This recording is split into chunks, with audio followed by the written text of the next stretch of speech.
장 1절부터 보세요. 1절부터 10절까지 이교도하겠습니다. 그들이 예루살렘에 가까이 와서 감난산 벳바게와 베다니에 이르렀을 때에 예수께서 제자 중 둘을 보내시며 이르시되 너희는 마주 그 마을로 가라. 그리로 들어가면 곧 아직 아무도 가보지 않는 나귀 새끼가 매여 있는 것을 보리니 그로 끌고 오라. 만일 누가 너에게 왜 이렇게 하느냐 묻거든 주가 쓰시겠다 하라. 그리하면 즉시 이리로 보내리라 하시니 가서 본즉 나귀 새끼가 문 앞 거리에 매여 있는지라. 그것을 보니 거기에 서 있는 사람 중 어떤 이들이 이르되 나귀 새끼를 풀어 무엇하랬느냐 하며 제자들이 예수께서 이르신 대로 말한 데 이어 허락한지라. 나귀 새끼를 예수께로 끌고 와서 자기들의 겉옷을 그 위에 얹어 놓으며 예수께서 타시니 많은 사람들은 자기들의 겉옷을 또 다른 이들의 들에서 된 나뭇가지를 기대 피우며 앞에서 가고 뒤에서 따르는 자들이 소리 지르며 호산나 찬송하리로다 주의 이름으로 오시는 이여 이르다 오늘 우리 조상 다윗의 나라여 가장 높은 곳에서 호산나 하더라. 아멘 할렐루야. 오늘 저녁에는 참 외부에서 이렇게 강사님 한 분을 모셨는데 저라면 도종철 목사님이시고 교회는 그리 경기도 안양에 함께 가는 교회에 심하시는 목사님이 오셨습니다. 우리 도종철 목사님은 우리 도영동 장모님의 큰아들입니다. 오늘 이분은 중국에 선교사로 가서 한 10여 년 정도 일을 하시다가 한국에 오셔서 이제 개척을 했는데 한 4년 만에 한 30명 교회 출석한답니다. 참 하나님의 은혜로 복도 잘 되겠고 열심히 또 기도하고 어머니 아버지 기도를 그렇게 많이 하시니까 아드님 목사님도 그렇게 기도를 그렇게 많이 하는가 봐요. 너무너무 이렇게 감사하고 그래서 오늘 언제부터 한번 모시고 싶었는데 시간이 잘 안 돼서 오늘 오시게 됐습니다. 예수 그리스도의 복음의 시작이다 이런 제목으로 말씀 전하실 때 큰 은혜 받는 밤이 되기를 바랍니다. 목사 나오시겠습니다.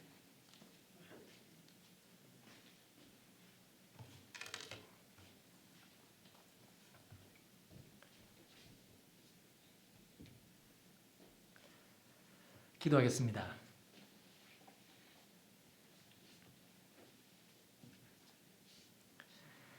참 좋으신 우리 하나님 아버지, 주님의 은혜와 사랑을 진심으로 감사합니다. 창세전에 우리를 하나님의 자녀로 택정하시고 때가 참 경륜에 의해서 우리를 찾아오셔서 주의 자녀로 불러주시고 상황과 현실과 우리가 살아가는 이 일상 속에서 하나님이 누구신지를 가르쳐 주시고 그 하나님이 우리를 향하여 갖고 계신 뜻과 목적이 무엇인지를 배워 알게 하심에 감사합니다. 아무 나에게나 주어지는 은혜가 아니기에 이 은혜를 받은 자들은 주를 위해서 일평생 모든 것을 드릴 수 있을 만큼 큰 은혜로 여깁니다.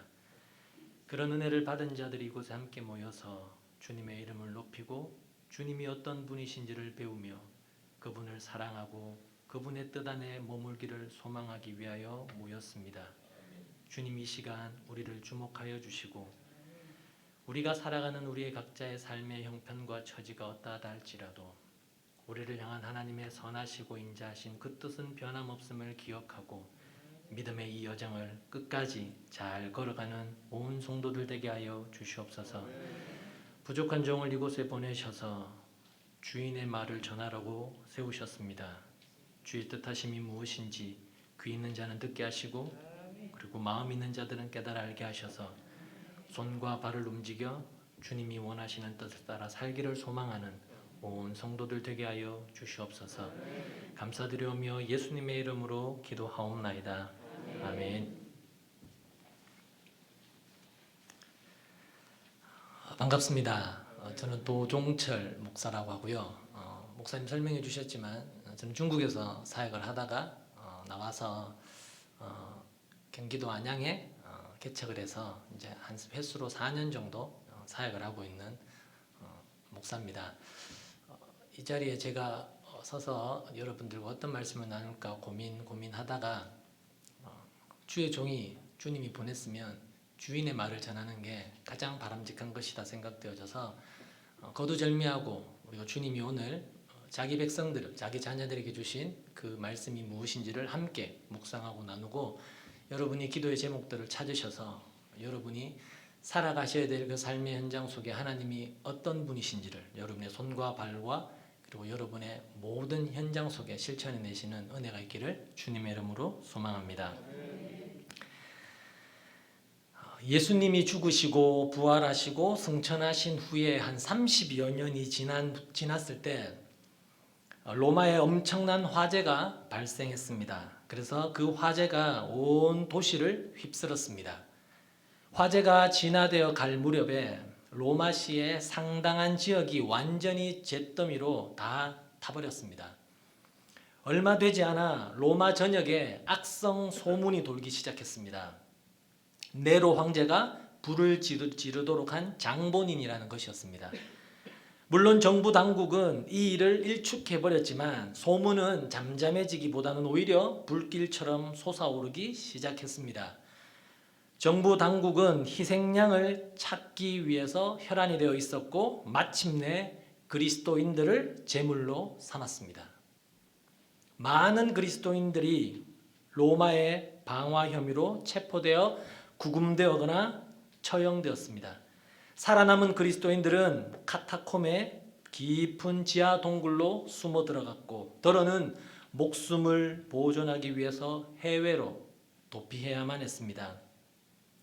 특별히 오늘 우리가 읽은 이 마가복음은 이방인 중에서도 당시의 절대 권력의 핵심지고 그리고 혼합 사상의 숙주였던 로마에 거주하는 그리스도인들을 위해 쓰여진 영적 지침서입니다. 로마에 살던 당시 그리스도인들은 외부적인 박해와 함께 로마가 줄 수 있는 그 화려함과 물질주의 앞에서 그들이 가진 신앙, 그 기독교 신앙이 무엇인지를 증명하고 확인해 내야 하는 숙제를 그들은 안고 있었습니다. 참혹한 핍박과 박해로 인하여서 영적 지도자였던 베드로와 바울은 순교를 당하고 로마가 주는 그 화려함과 물질적인 풍요 앞에서 기독교 신앙은 풍전등화와 같이 흔들리고 있었습니다. 그리고 성도들 마음속에 절망과 함께 다음과 같은 근본적이고 근원적인 질문이 자리 잡게 되었습니다. 우리가 믿는 기독교 신앙은 도대체 무엇인가? 과연 이렇게 끝나고야 마는 것인가?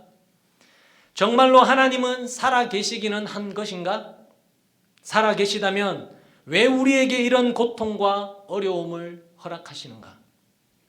하나님의 아들이라고 하는 그 예수는 도대체 누구인가?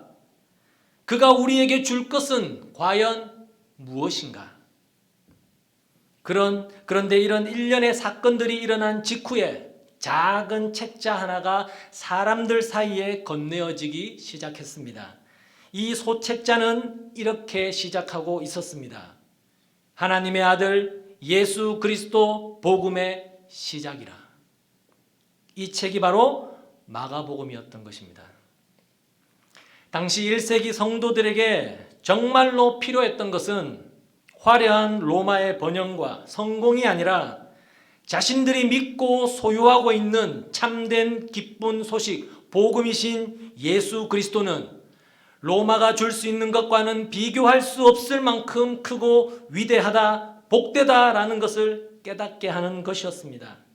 그래서 마가는 이 복음서를 시작하면서 1세기 당시 부귀와 영화의 도시 로마에서 예수를 믿는 믿음으로 인한 핍박과 멸시를 받으며 신앙적 갈등 속에서 살아가는 성도들을 향하여 신자된 너희들이 믿고 의지해야 하는 것은 로마가 줄 수 있는 돈이나 명예나 힘과 같은 세상이 줄 수도 없고 그래서 뺏어갈 수도 없는 하나님의 아들 예수 그리스도 안에 있는 복음이다.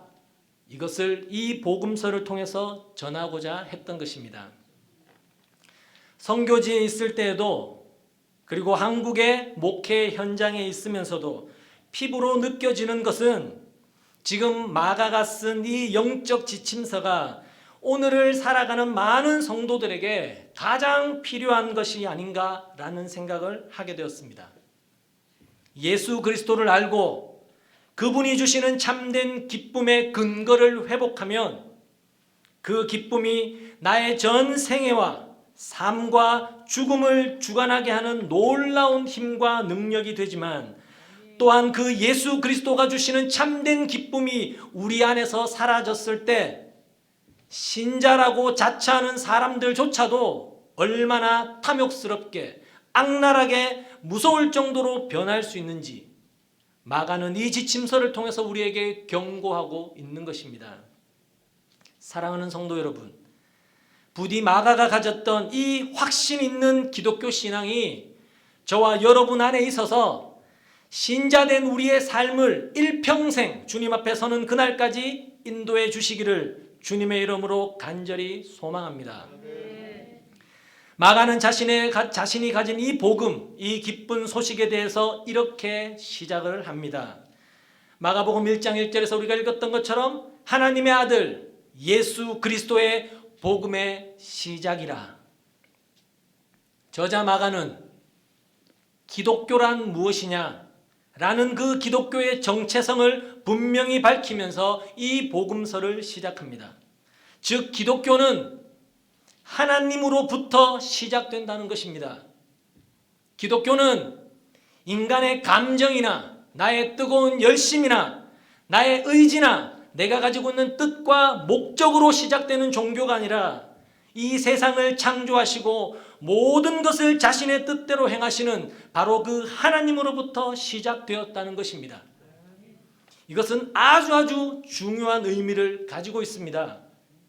기독교는요, 결코 인간의 깊은 사색이나 어떤 각고의 노력에 인하여서 만들어지거나 유지되고 존속되는 것이 아닙니다. 기독교의 출발은 하나님이십니다. 그래서 사도 바울은 로마서 11장 36절에서 이렇게 고백했습니다. 만물이 주에게서 나오고 주로 말미암고 주께로 돌아감이라. 그에게 영광이 세세에 있을지어다. 아멘. 이렇게 고백을 했습니다. 이 말씀은 크게 두 가지 의미를 가지고 있습니다. 첫 번째는 하나님이 모든 것의 주인이시다라는 뜻입니다. 하나님이 모든 것의 주인이시기 때문에 표면적으로는 우리가 비록 계획을 세우고 열심을 다해서 일을 진행하고 완성하고 있는 것 같지만 사실은 계획뿐 아니라 과정과 결과도 모두 하나님의 뜻 안에 있다는 사실입니다. 따라서 기독교 신앙을 가진 사람들, 신자들은 그 결과에 대해서 무슨 개인적인 자랑이 등장하거나 혹은 결과가 만족스럽지 못하다고 해서 절망할 수 없습니다. 왜? 하나님이 주인이시기 때문입니다. 또한 하나님이 모든 것의 주인이시다. 모든 것은 하나님의 뜻 안에 있다라는 말은 하나님이 주신 결과가 내가 원하는 것과 얼마든지 다를 수 있다라는 것을 전제하고 있습니다. 내가 주인이 아니라 하나님이 주인이시기 때문입니다. 주인 마음대로 얼마든지 하실 수 있습니다. 어찌 보면 이 부분이 오늘날 신자라고 자처하는 우리가 받아들이기가 제일 어려운 부분이 아닌가 생각되어집니다. 하지만 분명히 기억해야 되는 것은 하나님은 우리의 주인이시면서 또한 아버지시라는 사실입니다. 따라서 우리에게 나타나는 모든 결과는 심지어 우리가 원하지 않는 결과조차도 우리에게는 유익이요 또한 하나님께 영광이 된다는 사실입니다. 그것이 로마서 11장 31절이 말하는 두 번째 의미인 것이죠. 왜냐하면 하나님은 우리의 주인이실 뿐만 아니라 우리를 사랑하시는 아버지시기 때문입니다. 뿐만 아니라 로마서 8장에서는 구원받은 성도가 하나님의 자녀인 것을 성령께서 친히 증언해 주신다, 깨닫게 해 주신다라고 말씀하십니다. 로마서 8장 16절에서 이렇게 말씀하죠. 성령이 친히 우리의 영과 더불어 우리가 하나님의 자녀인 것을 증언하시나니. 그리고 8장 32절에서는 하나님과 구원받은 성도와의 관계에 대해서 이렇게도 이야기해 주십니다. 자기 아들을 아끼지 아니하시고 우리 모든 사람을 위하여 내어주시니가 어찌 그 아들과 함께 모든 것을 우리에게 주시지 아니하겠느냐. 하나님은 성경을 통하여 분명히 약속해 주시기를 하나님께서는 하나님의 자녀들에게 좋은 것만 주신다라고 약속하셨습니다. 자기 아들을 아끼지 않고 내어주셔서 구원한 자들에게 나쁜 것, 악한 것 주시겠느냐라는 것입니다. 이런 약속은 예수님이 하신 산상설교에도 그대로 등장하고 있습니다. 마태복음 7장 9절에서 11절 말씀을 보시면 여러분이 잘 아는 말씀을 이렇게 해주셨습니다. 너희 중에 누가 아들이 떡을 달라 하는데 돌을 주며 생선을 달라 하는데 뱀을 줄 사람이 있겠느냐. 너희가 악한 자라도 좋은 것으로 자식에게 줄 알거든 하물며 하늘에 계신 너희 아버지께서 구하는 자에게 좋은 것으로 주시지 않겠느냐라고 말씀해 주셨습니다. 따라서 성도에게 일어나는 모든 일은 그 일이 원하는 일이든지 원치 않는 일이든지 그것은 곧 하나님께 영광이 되고 자신에게는 유익이 되는 것입니다. 성령께서 깨닫게 하셔서 하나님은 나의 아버지시지, 하나님은 나의 삶의 참된 주인이시지 라는 그 사실이 믿어지는 성도가 되었다면 여러분에게 닥치는 모든 상황과 현실과 사건들은 하나님의 자녀된 나에게 주시는 은혜이며 복이며 그것을 통하여 드러날 하나님의 영광이 있을 뿐입니다. 그것이 실패든지 그것이 질병이든지 그것이 가난이든지 그 어떤 것이라도 말입니다. 이것이 예수를 믿는 사람과 예수를 믿지 않는 사람이 뚜렷하게 나타나는 차이가 됩니다. 세상 사람들은 자신이 원하는 대로 이루어지는 것을 복이라고 생각해서 자신이 원하는 대로 이루어지지 않으면 쉽게 낙심하고 절망하게 됩니다. 하지만 기독교 신앙을 가진 사람은 하나님이 누구신지 알고 그 하나님이 자신에게 가장 좋은 것을 주시는 아버지임을 알기 때문에 어떤 처지와 상황에 처하더라도 그것이 하나님이 주시는 복이며 은혜라는 것을 하나님을 믿는 믿음을 근거하여 고백하게 되는 것입니다. 그래서 결코 쉽게 낙심하거나 절망하지 않습니다. 또한 마가는 기독교의 정체성을 설명하면서 기독교는 하나님으로부터 시작되었다는 것과 동시에 기독교는 예수 그리스도로부터 시작한다고 선포하고 있습니다. 예수 그리스도를 통하지 않으면 시작은 없다라는 뜻입니다. 예수님은 친히 말씀하십니다. 내가 곧 길이요 진리요 생명이니 나를 통하지 않고서는 누구도 아버지께 갈 수가 없다라고 하셨습니다. 예수님을 통하지 않으면 하나님께 갈 수 없고 하나님께 갈 수 없다면 그 사람은 아직도 길이 무엇이고 진리가 무엇이며 생명이 무엇인지도 모른다라는 뜻인 것입니다. 그러니 자연스럽게 삶의 목적을 모르니까 올바른 삶을 살지도 못하게 되는 것이죠. 그가 아무리 많은 것을 소유했고 많이 배워서 높은 지위에 올라가서 남들이 다 부러워하는 삶을 산다고 해도 그 사람은 인생의 참된 목적을 몰라서 결단코 올바른 삶을 살지도 못하고 있는 것입니다. 마찬가지로 교회를 다니시는 분들 중에도 그런 분들이 있습니다. 내가 그리스도인이라는 것을 예수 그리스도를 통해서 확인하지 않고 단순히 겉으로 보이는 종교적인 행위를 하는 것으로 확인을 하곤 합니다.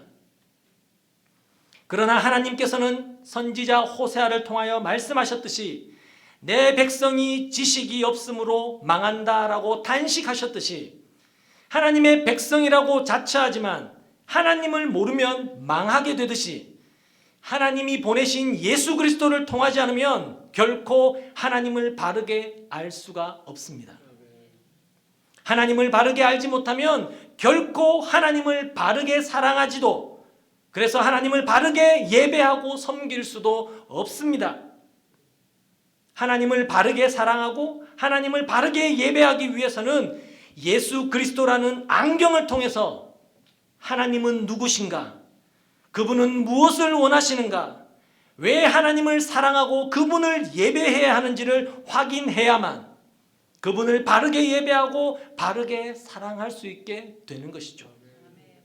성경에서도 예수 그리스도라는 안경 없이 하나님을 자기 마음대로 예배하고 섬겼던 자들에 대해서 하나님이 책망하시고 저주하시는 모습을 종종 볼 수 있고, 오늘날도 마찬가지로 교회는 다니는데도 예수 그리스도와 상관없는 자신의 열심, 자신의 헌신, 봉사, 수고는 오히려 시기와 다툼과 자기 자랑이 되어서 교회 안에 많은 어려움을 일으키는 요소가 되는 것을 저와 여러분 다 경험해 보셨지 않습니까? 그래서 마가는 예수 그리스도가 복음의 출발임을 분명히 말씀하고 있습니다. 여러분, 복음이란 그 단어는 깊은 의미를 내포하고 있지만 흔히 단어적인 의미로 설명해서 접근하자면 그 단어의 의미는 기쁜 소식입니다. 굿뉴스입니다. 예수 그리스도가 기쁜 소식의 시작이고 출발이라고 성경이 말하는데, 다른 말로 하면 하나님의 아들 예수 그리스도를 통하지 않으면 참 기쁨을 알 수도 가질 수도 없다라는 뜻입니다. 오늘을 살아가는 저와 여러분이 이 말씀에 동의가 되십니까? 지금 여러분 자신에게 질문해 보십시오. 지금 여러분에게 있는 그 기쁨, 입꼬리가 올라가고 미소를 머금고 마음에 흥분을 주는 그 기쁨은 지금 무엇을 근거한 기쁨입니까? 여러분은 예수 그리스도가 여러분의 삶의 정말 기쁨의 근원이며 출발이 되십니까? 지금 내가 기뻐하는 이유와 반대로 내가 지금 절망하고 낙심하는 이유가 예수 그리스도를 통하여 확인되어진 것입니까? 아니면 세상을 통하여 확인된 기쁨이거나 슬픔이십니까? 우리 자신에게 던져봐야 될 질문인 것이죠. 예수 그리스도가 우리에게 기쁨의 출발이 된다는 것은 예수 그리스도가 아니면 우리에게는 참 기쁨은 없다라는 의미도 됩니다. 왜 우리가 예수 그리스도가 아니면 참 기쁨이 없습니까? 그것은 인간의 참된 기쁨은 세상이 주는 기쁨이 아니라 영적인 기쁨이며 죄로 인하여 단절되었던 하나님과의 회복된 관계 안에서만 누릴 수 있는 기쁨이기 때문입니다. 예수님이 우리에게 주신 기쁨은 곧 죄와 사망과 저주와 심판 아래에서 의와 생명과 축복의 자리로 우리를 옮기신 그 기쁨입니다. 성도가 가져야 하는 기쁨의 근거는 바로 여기에 있는 것입니다. 한시적인 기쁨, 잠깐 있다가 사라질 그 기쁨과 영원한 기쁨, 거기에 대해서 가르쳐주는 말씀이 있는데 한 구절 찾아보도록 하겠습니다. 계시록 10장 8절을 우리 같이 한번 찾아보도록 하겠습니다.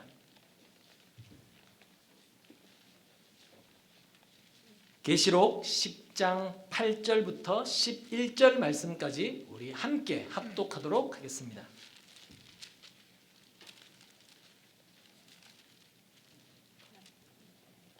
같이 읽겠습니다. 하늘에서 나서 내게 들리던 음성이 또 내게 말하여 이르되, 내가 가서 바다와 땅을 밟고 서 있는 천사의 손에 펴놓은 두루마리를 가지라 하기로, 내가 천사에게 나아가 작은 두루마리를 달라 한즉 천사가 이르되 갖다 먹어버리라. 내 배에는 쓰나 내 입에는 꿀같이 달리라 하거늘 먹어버리니 내 입에는 꿀같이 다나 먹은 후에 내 배에는 쓰게 되더라. 그가 내게 말하기를 내가 많은 백성과 나라와 방언과 임금에게 다시 예언하여야 하리라 하더라. 아멘. 여기에서 두루마리를 먹는데 입에는 달지만 배에는 쓰게 된다라고 합니다. 이게 무슨 의미일까요? 여기에 나오는 두루마리는 복음이 적힌 두루마리를 의미합니다. 그러니까 복음의 특징이 무엇이냐면 처음 예수를 믿을 때는 입에 달듯이 기쁘다는 겁니다.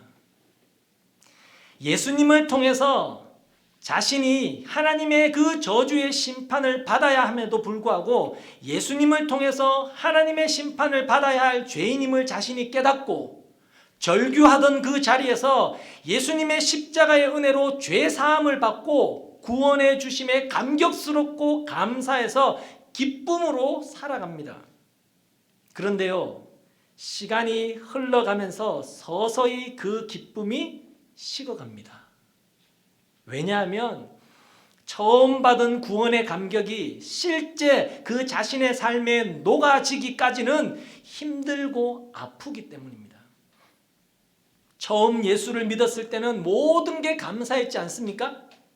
교회만 와도 좋았고 찬양만 부르고 기도만 해도 눈물이 절로 났지 않습니까? 길을 걸어도 좋고 바람이 불어도 좋고 비를 맞아도 좋고 차를 타도 좋고 왼수 같은 남편, 왼수 같은 아내를 봐도 집의 환경이 어떻고 상황이 어떻더라도 그저 감사하고 다 좋았지 않습니까? 그런데 사람이 한순간에 자라나지 않는 것처럼 신앙도 한순간에 성숙되어지지 않습니다. 시간이 필요하고 때로는 아픔과 눈물과 한숨을 통해서 자라게 되는 것입니다. 그래서 처음 예수를 믿었을 때 그 달콤했던 그 복음의 맛이 시간이 조금씩 지날수록 배에는 쓰게 느껴지는 겁니다. 그런 쓰디쓴 시간을 보내다 보면 처음 가졌던 그 구원의 기쁨과 감격은 온데간데 없어지고 언제부턴가 남는 것은 원망과 불평과 한숨이 더 크지 않던가요? 하나님, 왜 내가 원하는 것을 안 들어주십니까? 왜 내 편을 안 들어주십니까? 하나님, 정말로 나를 사랑하시기는 하십니까? 라는 정말로 초보적인 질문을 안고 마지못해서 신앙생활을 하기도 합니다. 안 하려니까 하나님을 아는 지식, 복음의 맛을 봤으니까 안 할 수는 없고 하려고 하니까 속이 상하고 속이 뒤집어지는 겁니다. 이러지도 못하고 저러지도 못할 때가 많지 않던가요? 여러분, 아이를 낳아서 기르다 보면 아이들이 자기 마음대로 안 될 때 종종 하는 얘기들이 무엇이던가요? 엄마 아빠는 나를 사랑하지 않는 것 같다는 것 아니던가요? 내가 진짜 엄마 아빠 자식이 맞기는 하냐고 따지지 않던가요? 심지어는 자꾸 그러면 나 밥 먹지 않겠다고, 나 집 나가버릴 거라고, 나 학교 가지 않겠다고, 공부하지 않겠다고 부모를 협박하기도 하지 않던가요? 여러분, 어떨 때 아이들이 이렇게 따지고 협박을 합니까? 자기가 하고 싶은 대로, 자기가 원하는 대로 부모가 안 해줄 때죠. 그렇죠? 왜냐하면 아이들은 부모의 마음을 헤아리지 못하기 때문입니다. 학교 가라, 공부해라, 일찍 자고 제발 좀 일찍 일어나라, 깨끗하게 좀 씻어라, 이빨 좀 잘 닦아라, 휴대폰 좀 그만하고 게임 좀 그만하고 제발 좀 공부 좀 해라. 이런 것이 자신을 위한 것이라고는 전혀 이해를 하지 못하고 그저 자기가 원하는 대로 해주는 것이 자기를 사랑하는 것이라고 착각하기 때문입니다. 그렇죠? 그러나 이런 유아기적인 신앙인이 의외로 많다라는 것이 오늘날 한국교회 안에 굉장히 안타까운 현실이기도 합니다. 예수님을 통한 참된 기쁨, 그 복음을 깨닫지 못하고 신앙생활을 하고 있다면, 다른 말로 자신이 어떤 처지와 어떤 자리에서 어떤 하나님의 은혜로 내가 어마어마한 무엇을 얻었는지를 제대로 확인하지 못한 채 신앙생활, 종교생활을 아무리 오래, 아무리 열심히 해도 늘 유아기적인 생각에서 머물러 있을 수밖에 없는 것입니다. 그리고는 늘 입에는 달달한 복음만 달라고 기도할 뿐, 내 배에는 쓴 그 복음을 감당할 실력이 없어서 예수를 믿는다 하면서도 늘 현실에 대한 불평, 원망, 한숨 속에서 헤어나오지 못하게 되는 겁니다. 교회만 오면 너무너무 은혜로운 얼굴을 하고 있는데 예배당 문만 딱 나가면 표가 나는 거예요. 아내와 남편의 시선의 싸움이 오고, 아이를 향한 부모의 질책의 표정, 직장으로 돌아가고 가정으로 돌아가고 일터로 돌아가면 나의 본성이 드러나는 우리의 삶의 모습들이지 않습니까? 오늘 뒤에 읽었던 또 한 구절 읽었던 본문이 바로 대표적인 그런 본문 중에 한 본문입니다. 주님이 우리에게 주시려고 하시는 것과 우리의 주인이시며 우리를 사랑하시는 아버지 되신 그분이 우리에게 주시려는 것과, 그리고 우리가 유아기적인 신앙에 머물러서 우리가 주님께 요구하는 것이 어떻게 다른지 확인하라고 주신 말씀인 겁니다. 주님께서 예루살렘으로 입성하실 때 많은 사람들이 환호했습니다. 그리고 기쁘게 예수님과 그 행렬들을 맞이했죠. 군중들의 환호는 예수님을 하나님이 약속하신 그 다윗의 자손으로 이 땅에 오시는 메시아로, 메시아라는 단어는 구원자입니다. 그리스도랑 똑같은 뜻입니다. 구원자로서 영접이었고 환호였습니다. 그런데 예수님과 당시 유대인들은 동일한 사건, 동일한 장면을 전혀 다르게 이해했다는 것을 알고 계십니까? 통상적으로 성경에서 다윗의 자손이라는 말은 다윗의 자손으로 오실 메시아를 뜻하는 말입니다. 그래서 복음서를 보면 많은 부분에서 예수님을 칭할 때 사람들이 부를 때 다윗의 자손이여, 다윗의 자손이여 이렇게 호칭을 사용하는 것을 종종 볼 수 있죠. 왜냐하면 구약에서 하나님이 보내실 참 메시아는 다윗의 자손으로 오실 것이다 라고 예언하셨기 때문입니다. 한 구절만 예를 들면 이사야 11장 10절에 보면 그날에 이새의 뿌리에서 한 싹이 나서 만민의 기치로 설 것이요 열방이 그에게로 돌아오리니 그가 거한 곳이 영화로우리라.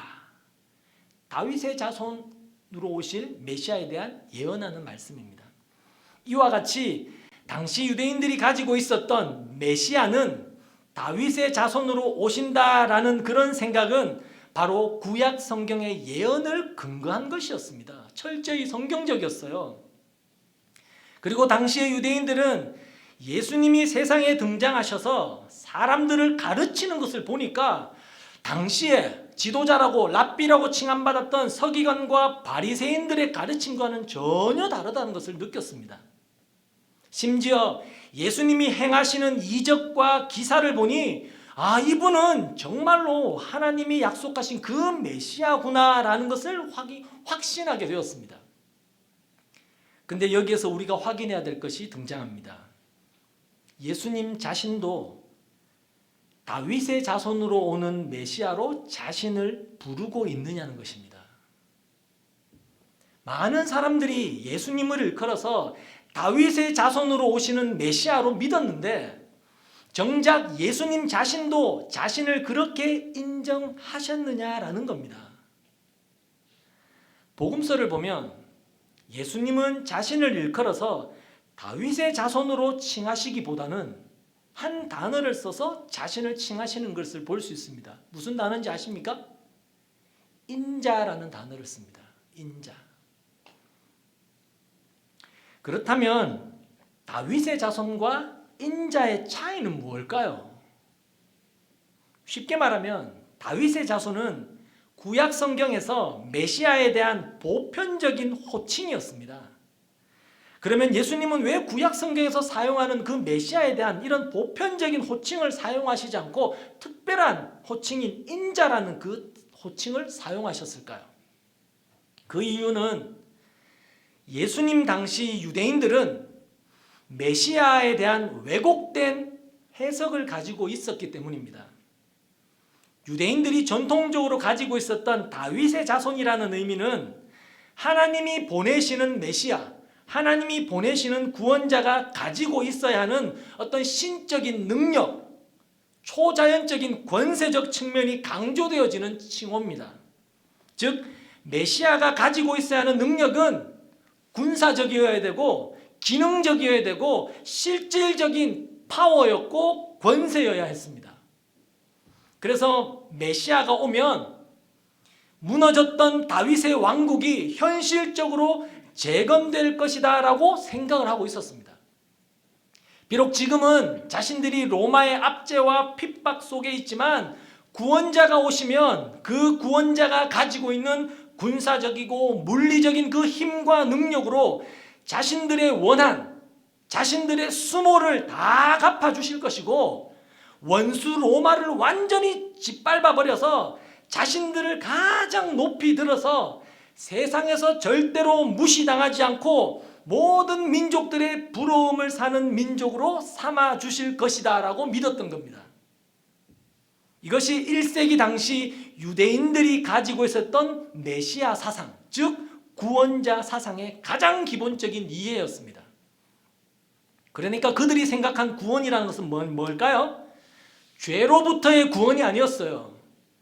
그들은 당연히 하나님의 백성이고 하나님의 자녀들이라고 착각 생각하고 있었기 때문에 메시아가 오면 자신들은 구원의 대상이 아니라 죄로부터의 구원은 이방인들 것이고 자기들은 이미 하나님의 백성이니까 당연히 그런 구원으로 생각하지 않았습니다. 그들이 생각했던 메시아는 그 메시아가 오시면 자신들을 편들어서 자신들과 함께 하셔서 현실적인 문제를 해결해 주는 것으로 그들은 구원을 이해했던 것입니다. 여러분 이것이 왜 중요하냐면 오늘날 많은 성도들이 당시 유대인들이 가진 이 오해를 여전히 반복하고 있기 때문입니다. 여러분 혹시 여러분 마음속에 누구에게도 말하지 못하는 어떤 현실과 신앙이 대립되고 있는 그런 답답함이 없으십니까? 내가 드리는 신앙적인 열심에 비해서 여러분 금요 기도 이 늦은 시간까지 이 피곤을 무릅쓰고 여기 나와서 앉아 계실 만큼의 열심을 부리고 제가 청년 사역도 해봤지만 청년들 일찍 와서 이 찬양 준비 이거 쉽지 않거든요. 쉽지 않습니다. 내가 다른 사람보다 더 많은 열심과 진심, 신앙적인 열심에 비해서 하나님이 주시는 것이 너무 터무니없고 작고 부족해 보여서 마음이 답답하고 불편함을 가지신 적은 없으십니까? 예수 믿는 나보다 예수 믿지 않는 다른 종교를 가지고 있는 친척들, 친구가 더 행복해 보이고 더 잘 사는 것 같고 더 좋은 배우자를 만나서 사는 것 같아서 속상하신 적 없으십니까? 나보다 신앙적인 열심이 부족한 사람의 자녀는 우리 집 아이보다 훨씬 더 세상적으로 잘 되는 것 같아서 마음이 이렇게 막 배가 아픈 건 아니지만 마음이 불편하신 적은 없으십니까? 그렇다면 예수님은 왜 자신을 다윗의 자손이라고 칭하시지 않고 인자라고 칭하셨을까요? 이 인자라는 표현은 다니엘서 7장에서 다니엘이 보았던 그 환상 속에 나타난 인물로서 이 지상의 모든 사역을 다 마치고 영광과 권세를 받으시는 예수님을 상징하는 인물입니다. 이 인자라는 표현은 그래서 복음서에서 아주 자주 사용되고 그리고 우리가 잘 아는 스데반 집사의 순교 장면인 사도행전 7장에서도 스데반 집사가 이 인자를 봅니다. 스데반이 돌에 맞기 직전에 하늘을 쳐다보자 하늘문이 열리고 인자가 하나님 우편에 서신 것을 보노라라고 예수님에 대해서 표현을 했고요. 그리고 계시록을 보면 이 인자라는 호칭이 종종 나타나는 것을 보게 됩니다. 물론 여기에서 말하는 인자나 그리고 다윗의 자손, 다윗의 후손도 같은 메시아를 의미하는 겁니다. 그러나 인자가 세우실 나라는요, 힘과 권세로 세우는 현실적인 다윗 왕국의 의미와는 전혀 다른 하늘에 속한 영적인 의미로서의 하늘 나라를 의미하는 겁니다. 즉 그 나라는, 인자가 세우실 그 나라는 하나님을 주인으로 모시고 예수 그리스도를 참된 기쁨, 복음으로 삼는 나라입니다. 그리고 그 나라를 이 땅에서 가시적으로 보여주는 곳이 바로 여러분 교회라는 것입니다. 교회를 통하여 그 나라가 완성되어져 가는 것입니다. 뿐만 아니라 예수님은 이 땅에 오셔서 자신을 통하여 세우실 하나님의 나라의 그 실체, 하나님 나라는 어떤 나라인가를 그 인자라는 호칭을 통해서 말씀해 주십니다. 대표적으로 여러분 잘 아는 한 구절 있죠. 마가복음 10장 45절에서 이 인자가 세우실 나라는 도대체 어떤 나라인가, 그 인자가 세우실 나라는 어떻게 세상 나라와 다른지를 명확하게 설명해 주는 한 구절이 등장합니다. 여러분 잘 아시는 말씀입니다. 인자가 온 것은 섬김을 받으려 함이 아니라 도리어 섬기려 하고 심지어는 자기 목숨을 많은 사람들의 대속물로 주려 함이니라. 여러분 대속물이 무엇인지 아시죠? 너무 많이 읽으니까 대속물에 대한 의미가 없이 읽으시는지 모르겠지만 대속물은 죄값으로 대신 내가 내어주어진 재물이 되는 겁니다. 여러분 인자가 장차 세우실 하나님의 나라는요, 다윗의 자손이신 메시아가 가지고 있던 그런 물리적인 힘, 어떤 능력으로 세우는 힘의 원리가 지배하는 그런 나라가 아닙니다. 인자가 세우실 나라는 세상적인 가치와 기준으로는 도무지 이해할 수도 없고 납득할 수도 없는 그런 나라입니다. 어떤 나라라고 했나요? 강한 자가 약한 자를 섬겨요. 가진 자가 가지지 못한 자를 위해서 자기 목숨을 내어주는 그런 나라입니다. 여러분 이런 나라가 이 세상에서 있을 수 있나요? 이런 나라는 이 세상에서는 도무지 찾아볼 수가 없는 나라입니다. 그것이 바로 하나님이 예수 그리스도를 통해서 장차 세우실 메시아 왕국입니다. 이게 천국입니다. 그리고 불완전한 이 땅에서 잠시나마 그 나라, 그 완성된 메시아 왕국을 맛볼 수 있는 곳이 어디라고요? 교회입니다. 교회요. 그래서 교회는 세상과 철저하게 달라야 됩니다. 교회는 물질적인 힘이나 돈이나 명예나 권력에 의해서 세워지거나 유지되는 곳이 아니라 예수 닮은 겸손과 섬김과 사랑과 희생을 근거하여 세워지고 유지되어야 하는 곳입니다. 그리고 그런 교회의 특징을 성도들이 신앙생활을 통해서 맛보면서 와, 정말로 천국이 이렇게 좋은 곳이구나, 정말로 천국이 이렇게 아름다운 곳이구나, 와, 내가 빨리 그 천국에 가고 싶구나 라는 것을 교회를 통해서 맛보면서 장차 완성될 그 하나님의 나라를 점점 더 성도들은 사모하게 되어지는 겁니다. 근데 오늘날 성도들이 과연 그 하나님의 나라를 사모하고 있다는 거죠. 왜 그럴까요? 교회에서 그 맛을 못 보기 때문에 그런 것 아닙니까? 즉 교회를 통하여 하나님 나라를 미리 맛보는 것입니다. 사랑하는 성도 여러분, 지금 여러분이 믿는 예수 그리스도, 그 메시아는 정말로 다윗의 자손입니까? 아니면 인자입니까? 이것을 물론 무자르듯이 딱 잘라서 구분해서 말하고 싶지 않습니다. 메시아의 의미 안에는 이 두 단어가 모두 다 포함되어져 있기 때문입니다.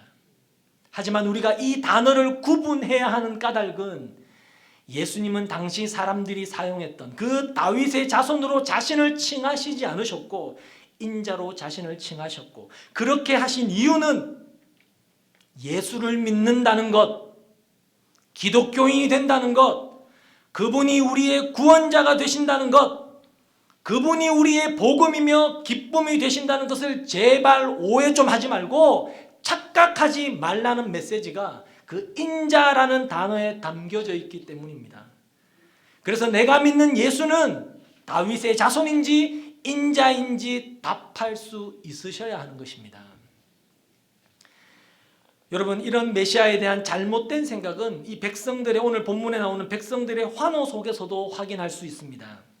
예수님은 지금 십자가를 지시기 위해서 입성을 하고 계신 것이죠. 그 십자가는요, 인류가 잃어버린 그 참된 기쁨을 회복시키기 위한 십자가입니다. 죽은 죄인을 살려서 영원한 생명과 참 기쁨을 주시기 위한 자기 희생의 십자가입니다. 그 일을 위해서 예수님께서 드디어 예루살렘에 입성을 하시는 것 아닙니까? 그때 많은 사람들이 뭐라고 외쳤나요? 호산나 다윗의 자손이야 라고 외쳤습니다. 우리는 그들의 외침 속에서도 예수님과 다른 저들의 생각을 엿볼 수가 있습니다. 여러분, 호산나라는 뜻이 무엇인지 아십니까? 우리를 구원하소서라는 뜻입니다. 우리를 구원하소서. 그래서 죄와 허물로 인하여 자신이 하나님의 저주의 심판 아래 놓여 있다는 심각한 상황을 인식한 사람이 비로소 외칠 수 있는 단어가 호산나입니다. 하지만 지금 저들의 외치는 호산나는 죄로 인하여 단절된 하나님과의 관계가 회복되어서 심판의 자리에서 생명의 자리로 옮겨지는 그것을 소망하는 그런 호산나가 아니었던 것입니다. 어떻게 알 수 있냐고요? 호산나 다윗의 자손이여 라고 외치는 그들의 외침은 이제 불과 며칠 지나지 않아서 예수를 십자가에 못 박아 죽여라 라는 그 분노에 찬 함성으로 뒤바뀌기 때문입니다. 이것이 바로 하나님이 그들에게 주시려는 것과 그들이 하나님께 요구했던 것이 달랐다는 증거입니다. 백성들의 요구와 예수님의 반응이 다르다는 것은 예수님의 입성 장면, 모습 속에서도 또 확인할 수 있습니다. 예수님의 입성 장면을 보면 백성들이 요구하는 메시아의 위엄적 모습, 힘과 능력을 가진 모습은 전혀 찾아볼 수가 없습니다. 여러분, 당시에 전쟁을 치르기 위한 최소한의 수단은요, 말을 타는 거였습니다. 그리고 말 중에서도 승리를 상징하는 백마를 타셔야 했습니다. 그런데 예수님은요, 나귀 중에도 나귀 새끼를 타고 입성하셨습니다. 백성들의 요구와 예수님의 반응이 얼마나 다른지 짐작하게 하는 대목이기도 한 것이죠. 우리 모두가 알다시피 예수님의 나귀 입성은 선지자 스가랴의 예언을 이루시기 위한 것이었습니다. 아시죠? 선지자 스가랴가 예수님의 입성을 이렇게 예언했었죠. 스가랴서 9장 9절에 보면 시온에 따라 크게 기뻐할지어다. 예루살렘에 따라 즐거이 부를지어다. 보라, 내 왕이 내게 임하시나니 그는 공의로우시며 구원을 베푸시며 겸손하여 나귀를 타시나니 나귀의 작은 것 곧 나귀 새끼니라. 성경은 분명히 예수님의 초림은 심판과 승리의 백마가 아니라 나귀 새끼를 타시고 섬기는 종이 되어 죄인들을 구원하시기 위하여 자신의 목숨을 내어주시기 위해서 오신다고 말씀하셨습니다. 하지만 하나님의 약속을 오해했던 유대인들은 자신들이 기대했던 메시아와는 다른 예수를 보게 되자 실망과 배신감을 느끼게 되고 결국 빌라도 앞에서 죄인 바라바를 풀어주고 자기의 기대를 저버렸던 예수는 십자가에 못 박아 죽이라고 불법의 자리로 떨어지고 말게 되는 것입니다. 여러분, 무엇이 불과 며칠 전에 이 고백을 했던 사람들이 이렇게 바뀌게 되어버린 걸까요? 예수 그리스도를 통하여 하나님을 알지 못했기 때문입니다. 우리는 예수님께서 나귀를 타시고 입성하시는 이 장면을 통하여 반드시 기억해야 될 것이 하나가 있습니다. 비록 예수님의 초림은 나귀 새끼를 타고 자신을 내어주는 섬김의 왕으로 오셨지만 예수님의 다시 오실 그 재림은 초림 때와는 전혀 다른 모든 원수를 멸하시고 승리하신 백마를 타신 만왕의 왕 만주의 주로 오셔서 천하 만민을 자신 앞에 모두 다 모으시고 그들이 행한 대로 선악간에 심판하신다는 사실을 우리는 잊지 말아야 됩니다. 사랑하는 성도 여러분, 비록 저와 여러분이 처한 상황과 형편은 다르지만 우리가 지금 이곳에 한자리에 모여 있는 이유는 딱 한 가지 이유입니다. 우리는 예수 그리스도를 알고 그분이 세우실 나라에 속한 자이기 때문에 불편과 어려움과 고통을 감수하며 이곳에 모인 사람들입니다. 그럼에도 불구하고 우리 안에, 저와 여러분 안에 유대인과 같은 모습이 있지 않느냐는 것입니다.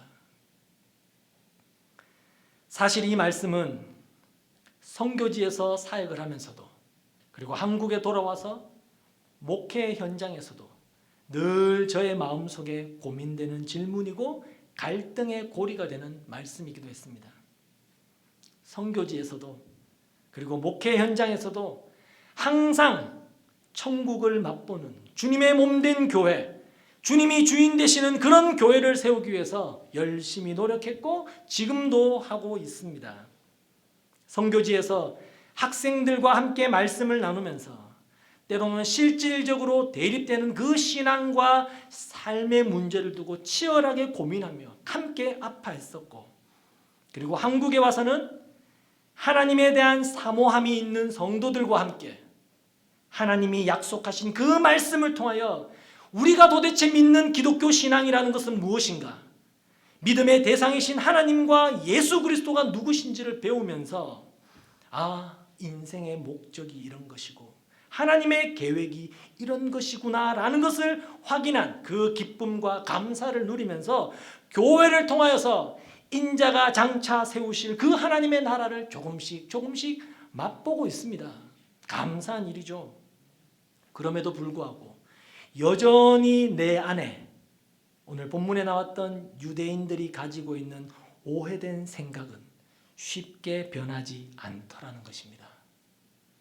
가끔씩 삶이 힘들고 어려운 환경으로부터 오는 불안함 혹은 미래에 대한 걱정과 염려는 가끔씩 하나님을 향한 탄식이 되기도 하고 때로는 사람을 향한 원망과 섭섭함이 되기도 하더라는 것입니다.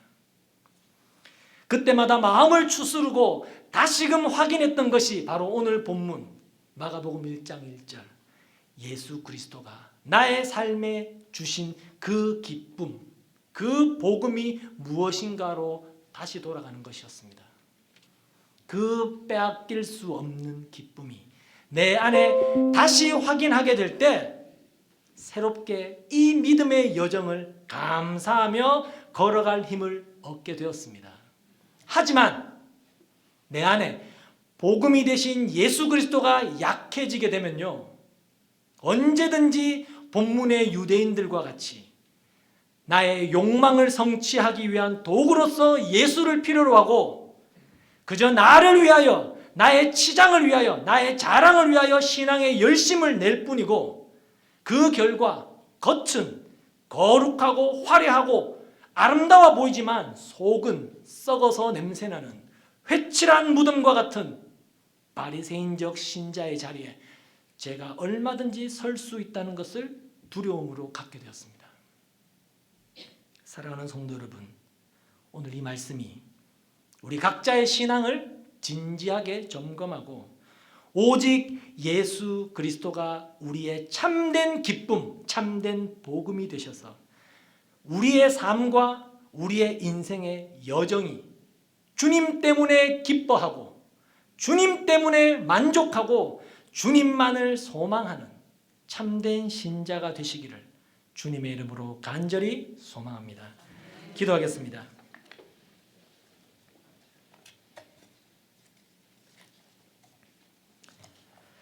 하나님 감사합니다. 주의 종을 통하여 주의 뜻을 전달했습니다. 주의 자녀들에게 귀를 여시고 마음을 여시고 생각을 여셔서 주의 뜻을 잘 분별하고 주님의 선하심과 인자하심 앞에 순종하는 믿음의 성도들 되게 하여 주옵소서. 하나님 영신교회 위에 주께서 복을 주시고 작은 하나님의 나라를 이루어가는 귀한 믿음의 공동체 되게 하여 주시옵소서. 이곳에 드나드는 모든 사람들이 천국을 맛보게 하셔서 이곳에서 신앙의 연륜이 거듭될수록 천국을 사모하는 자들이 더 많아지게 하시고 인자가 세우시는 그 나라의 원리를 따라서 강한 자가 약한 자를 위해서 생명을 내어주고 가진 자가 가지지 못한 자를 위해서 자신의 것을 나누어 줄 수 있는 넉넉한 믿음의 성도들 다 되게 하여 주옵소서. 우리가 믿고 고백하는 우리의 믿음의 대상이 누구인지 알게 하시고 그분 안에 있는 풍성함과 풍요로움과 넉넉함이 우리의 전 인생을 친히 덮고도 남는 은혜임을 깨달아 하는 저희들 다 되게 하여 주시옵소서. 혹시 부족한 종이 사람의 뜻으로 주의 뜻을 전했다면 잊혀지게 하시고 하나님의 말씀만 온전히 기억되게 하여 주시옵소서. 감사드리오며 예수님의 이름으로 기도하옵나이다. 아멘.